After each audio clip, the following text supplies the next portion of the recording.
would you mind versus do you mind. இவற்றில் எதை நாம் பயன்படுத்த வேண்டும்? வாருங்க பார்க்கலாம். இவை இரண்டுமே polite ways to make a request. ஆனால் சிறிது வேறுபாடுண்டு. அவை என்னதான் என்று பார்த்திடுவோம். Would you mind? This is more formal, more polite, more softer.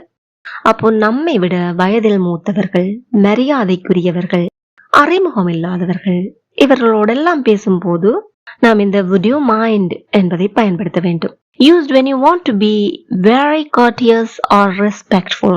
இதனுடைய வாக்கிய அமைப்பு would you mind plus verb ing.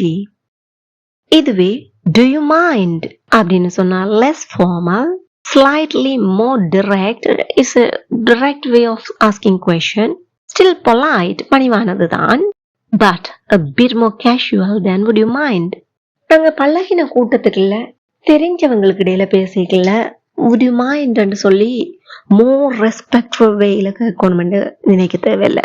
Simply casual way do you mind அப்படின்னு கேட்டுருவோம். இதனுடைய வாக்கிய அமைப்பு do you mind plus verb ing or do you mind plus if plus subject plus v1 என்று வரமை. பாருங்கள், உதாரண வாக்கியங்களை பார்ப்போம். நீங்கள் ஜன்னலை திறப்பதில் கவலைப்படுகிறீர்களா? ஜன்னலை திறப்பதை பற்றி அபிப்பிராயப்படுகிறீர்களா? would you mind opening the window? இதனுடைய அர்த்தம் என்ன? ஜன்னலை திறவுங்கோ என்பதுதான் அர்த்தம். திறக்கிறீங்களா என்று கேட்க போன்றோம். அது ரொம்ப பொலைட் வேல கேட்கிறோம். very soft way. would you mind opening the window? சில நிமிடங்கள் காத்திருக்க முடியுமா? காத்திருக்க தயங்குவீர்களா? இதையும் ரொம்ப பொலைட்டான வேல கேட்க போறோம். would you mind waiting for a few minutes? சத்தத்தை குறைப்பதில் உங்களுக்கு எதுவும் பிரச்சனை இருக்கா?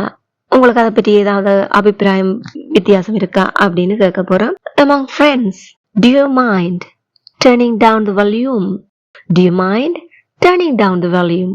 உங்களுடன் நான் சேருவது குறித்து உங்களுக்கு ஆட்சேபனை இருக்கா? do you mind if I join you? do you mind if I join you?